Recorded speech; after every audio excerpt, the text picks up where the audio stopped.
فعندهم مشاكل هنا جنب. شيل التليفونات بقى عشان نتكلم. شيل التليفونات دي خالص. كده صراحه كده الموضوع ده في منتهى الخطوره، ممكن نطلع كلنا هنا على السجن. العصيان المدني صعب جدا انك تعمله النهارده في مصر. ايه يا باشا؟ العصيان. العصيان المدني. لان الناس ما تعرفش يعني ايه عصيان مدني. تمام. انما نقدر نعمل اضراب عام شامل لمده يوم ونهدد بان يكون يوم وثلاثه بعد استمر. لا يمكن تجيب نتيجه من الاضراب الشامل الا بثلاث عوامل. النقطه الاولى ان يكون شامل، يعني بمعنى وشمول في حد ادنى للشمول. الحد الادنى هو النقل العام. لا، النقل السكه الحديد. لا، السكه العام نمره واحد في السكه الحديد. وانا لما اقول نقل عام هو نمره واحد في النقل العام في السكه الحديد. بيجي بعديها بقى الاتوبيسات وعصر بس بتكلم على السكه الحديد. النقل عموما بالذات السكه الحديد نمره واحد. نمره اثنين يجي بقى الاتوبيسات والحاجات دي نمره واحد على بعض. لا نمره اثنين موانئ. نمره ثلاثه مطارات. يعني المطار اخترق خلاص. مطارات. يعني المطار اخترق خلاص. انا كنت بشتغل في المطار على عمال تفريغ الطيارات. لما ضرب الكرسي حلو قوي، يعني انت الناس على.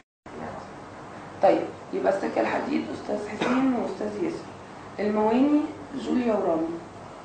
دكتور حمزه، انا في عندنا ناس لازم نستغلها، يعني استغلال بمعنى كويس مش استغلال بمعنى وحش. ناس عندها مشاكل دلوقتي مع الحكومه، يعني ممكن نستغل النوبه وممكن سوري انا بتكلم على شلل المفاصل. شلل المفاصل احنا عندنا السد العالي. يعني هنقول لا احنا هنقدم طلب للمجلس العسكري مطالبنا ونقول له ما لم يتحقق ذلك في خلال 48 ساعه. لا 48 فقط. طالعين نضرب شكل. لا كتير هيخترقنا كتير. كله شغال مخابرات. احنا الاجتماع اللي احنا كنا عاملينه والجمعيه الوطنيه للتغيير 3/4 مخابرات حربيه. هيبقى كتير 48 ساعه فعلا صح؟ كتير دي هيخترقنا يوقف. انا معاهم عشان ما بدهمش بكره يفكروا. وتبقى المطالب محدده ولا تزيد عن 3 نقط. ايوه. مش 10 و15. ما فيهاش نشاز، ما فيهاش شذوذ في المطالب، تبقى مطالب عادله فعلا علشان انا يتقال عليا فعلا ان انا بكذب كذب مساوي. اول حاجه التطهير. التطهير وبتحدد منصب مثلا البنك المركزي، منصب بنك كذا، ونحدد في التطهير 25 منصب 20 منصب، ويتشال ده ويتاخد لسه من 3-4 دول. لو قلت تطهير يقولوا بتحدد المناصب ده في الجهاز المركزي للحسابات، يتشال المنط ويجي واحد من الثلاثه دي. مثلا جامعه كذا، بنك كذا، المجلس الاعلى لكذا، وتختار بلاش 25 منصب محترم مؤثرين في خدمه الاعداد الاجتماعيه يتشال على مطلب واحد التطهير. 2 بتهيألي الحد الادنى للحد نمرة 2 الحد الاعلى للهجوم. في البنوك حد اقصى الممكن. النقطة الثانية الضريبة التصاعدية. بس النقطة الثانية البنوك. في البنوك من اخطر ما يكون، وفي البنوك الصراحة موظفين الصرافة في البنوك. انت بتعمل اضراب عشان تعمل الشلل العام. ما تحترم احراج بتوع الغزل لما مش شلل العام. هي منظر حلو وبها، بس انا بتكلم على العصب. مفاصل مصر اللي لو وقفت يقف الجسد، مواني، مطارات، سكه حديد، صرافه. بس مش كل البنك بس، يعني البنك اللي بياخد مليون انما الموظف اللي هو الصراف ما يروحش يشتري بنكته الصبح، هيروح الناس مش عارف تصرف.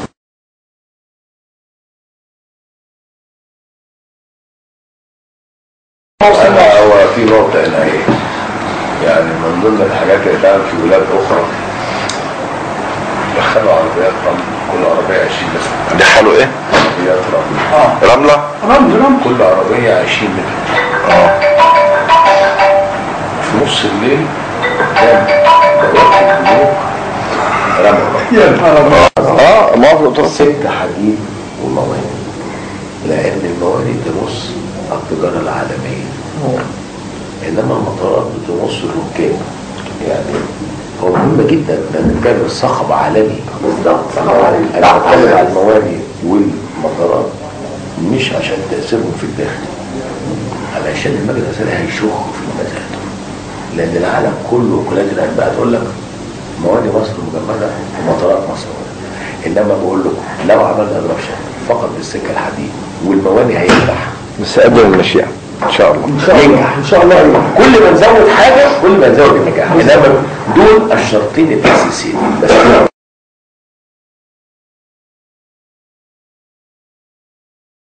بتكلمش على الرمز وبتكلمش، انا بتكلم على if you want to shoot to kill، يعني عاوز الرصاصه بدم، مواني دم، مطارات دم، سكه حديد.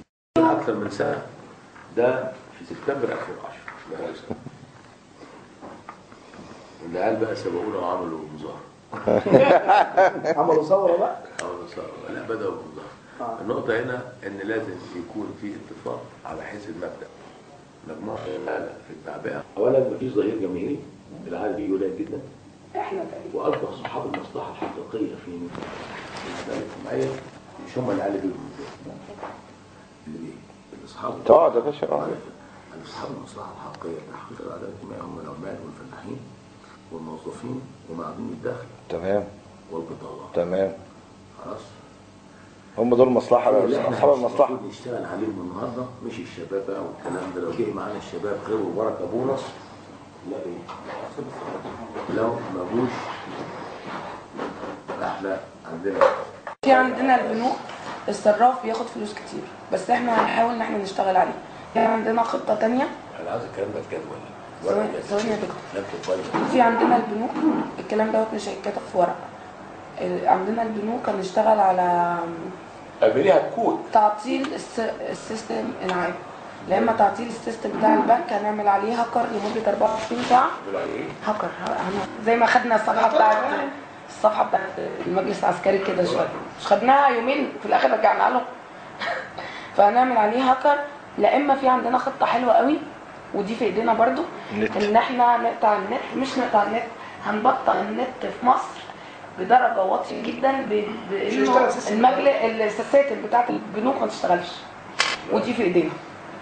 الكبير بتاع اللي هو الشخص اللي هم شايفين انه ده اسوء واحد، على اساس انه لما يتشال هم يبقى هنا هيبقوا حاسين انهم حققوا مطلبهم، يبقى هو حاسس انه حقق مطلبه. ودي اهم نقطه على فكره، عشان ما ننساش وننشغل بان احنا عايزين نعمل اضرابه بس. لا، لازم هو يبقى حاسس انه اهميه الاضراب ده فائدها هتعود عليه ان شاء الله جزئي. جزئي او كلي. المهم ان هو مستفيد، هو صاحب مصلحه في هو صاحب مصلحه في الاضراب. النقل العام انا هتصل. احنا عايزين السكه الحديد. هو احنا عاوزين بس العالم كله يحس ان في حاجه، هيحس من الموانئ فشل المجلس العسكري في الاداره. انا احسس الناس ان المجلس العسكري انت بتديهم حبل يشدوك بيه بالظبط اكتر من يخش على طب رامي يا دكتور كان بيناقش حاجه في قناه السويس، ان احنا لو قفلنا مينا قناه السويس. قول يا رامي الكلام. لا مفيش حاجه اسمها مينا قناه السويس. اتفاق جوليا انه برضه نساعد العاملين في قناه السويس على اضراب ضغط عالمي. قناه السويس بيعمل تدخل عالمي. بالظبط. انت سمعتني انا قلت ايه؟ قلت قناه السويس انه اليوفط هل تضمن ان ما يبقاش فيه وقفات؟ لا مش هيعملوها. تضمني ده ازاي؟ انا ازاي؟ مش هقبلهم. انا هكلم الثوار في السويس. ازاي مش هتقابليهم وازاي هتقول لهم ضربني؟ بصي ولو حد معنويا بيقدر ممكن الموضوع يتطور منك. لا بالعكس، احنا مش هنكلمهم باي نقطه من النقط اللي بنتكلمها عشان مش هنقرر دول. تمام.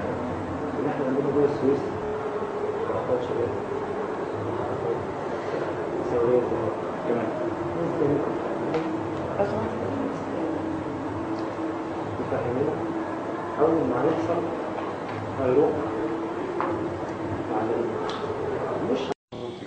وبعدين يا دكتور في البلد دي هتروح على فين؟ لا هي لو مشيت زي ما هم عايزينها كده يودينا في السن ده خلاص يعني احنا جاي علينا شويه يلمونا يتخلصوا منه. تصفيه جسديه. مين اللي بيشغل المجلس العسكري بالطريقه الغبيه؟ المجلس دي مصلحه. شوف بقى هقول لحضرتك بالظبط. نمره واحده هو مطورات، نمره اثنين ان في الامريكان ماسكين عليهم شغل تقيل يعني. نمره ثلاثه ان اللي بيوضع لهم السيناريوهات اللي بيشتغلوا عليها دي كلها الاداره الامريكيه. الست اللي هنا دي السفيره اللي جايبينها الجديده دي بلد خطيره. ومش بس الست دي خلينا واقعيين. لا عندهم فريق. احنا من بدايه سيادات كبيره من الحزب الوطني شغاله معاهم. ما فيش واحد مجلس عسكري موجود في امريكا. رمي عملنا خروج. يعني في واحد من 19 شخص موجود في امريكا كل اسبوع. وهم هنا الامريكان هنا يوميا.